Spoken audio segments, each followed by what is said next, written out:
Hello everybody, Bandit Brains here, and welcome back to another Valheim video. I've been enjoying the build inside of Valheim that much recently that I thought I'd start a building series in which I build a castle up in the mountains and try and make it look as cool as possible. Now, to remove all of the survival aspects, I will be using commands, so here are a list of commands and mods that I'm going to use to make it easier. Any mods I'll leave a link for in the description so that you can find them yourself, but hopefully this will just enable us to make the coolest castle possible without having to worry about slaughtering deer for food.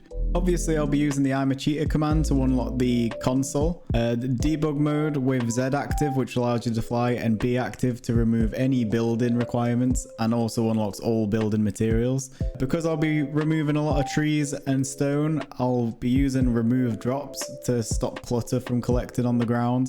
And then finally, the only mod I'm using is the SK toolbox, which unlocks a number of more sophisticated commands such as infinite stamina, so that I'm not constantly waiting for my stamina to restore while I'm building things and breaking things.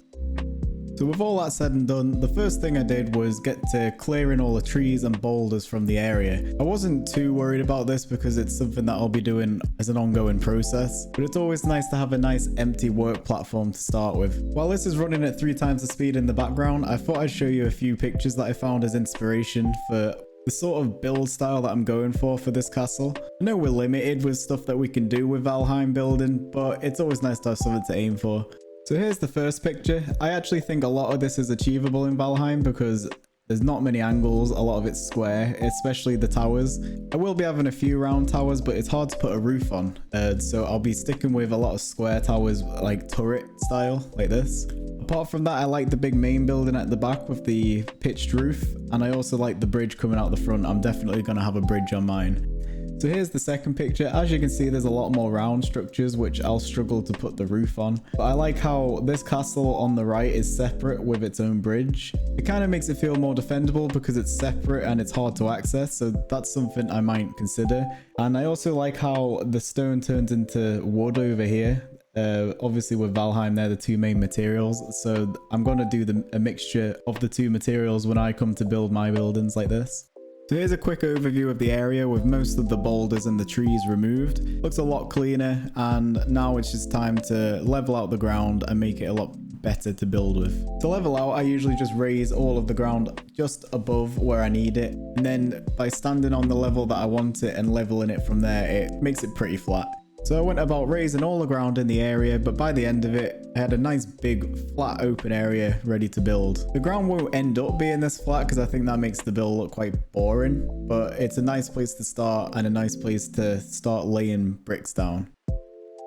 Next, I started using the 2x1 stone walls to start making a very rough outline of the walls. When doing this, I like to make sure the bottom brick is slightly submerged into the ground just to make it a bit more seamless. I like to use these instead of the bigger stone walls because you can get a much more effective brick effect. The bigger stone walls can be a lot plainer and they take up more space, so I like having the control of these little bricks. So from here I started making the outline of the walls. This area in particular is going to be the gatehouse, I think, and where the bridge will reach out over to another building, much like in the inspiration photos.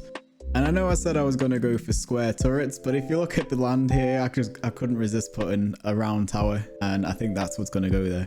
In fact, I like the way that the stone looks when you make it into a circle, so a lot of the turrets might end up being circle. We'll see what happens. If later down the line it becomes way too hard, I've just made a lot more work for myself, but who cares? We're going to experiment with it and hopefully it will look cool. So here's a quick progress overview. It was starting to look pretty good, and then I noticed this even bigger outcrop here on the right where the wall's heading, and I remembered the second inspiration picture that I showed with the separate fort out on a different piece of land with a bridge going over to it, and that gave me the idea of starting to build a little turret on that piece of land, and I got carried away. Again, I've gone for the round shape here, but looking back now, I think I'm going to change this. I'm going to change it into more of a square fort that I can put a lot more detail in. But for now, with just making the outline, you kind of get the idea of what I'm going for. So that should look pretty cool.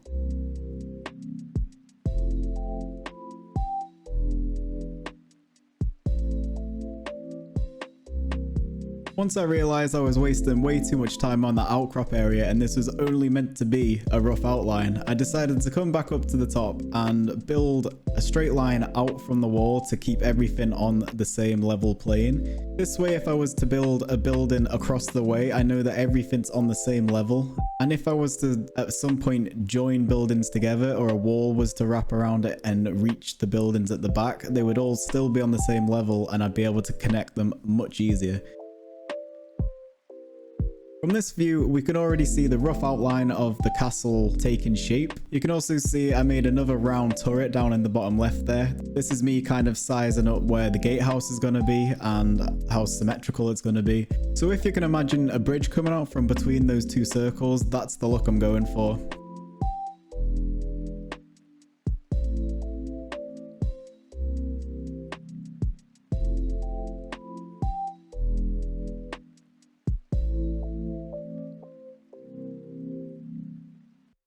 I then decided that it would probably be a good idea to double up on the walls so that I know exactly how thick they're likely to be. Then I know where buildings will start to fit in and how much room I have to build. I figured it would be better to do it now than to build walls into buildings that I'd already done.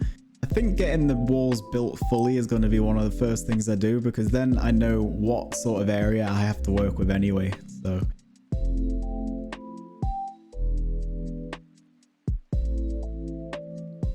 So here we go. Here's another good overview of what I've done with the walls implemented as well. You can kind of get a feel for how big the walls are going to be.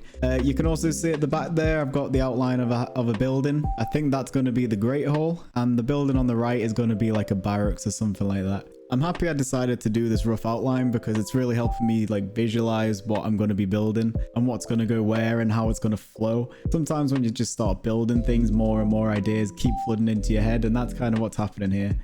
Like here, for example, I thought that this little hill at the back here needed something on it. So I started building a square structure into it, and it looks like this is going to be where the fort is going to be. So I don't know what I'm going to do with the circular building down on the left or down on that little outcrop, but it could turn into something cool.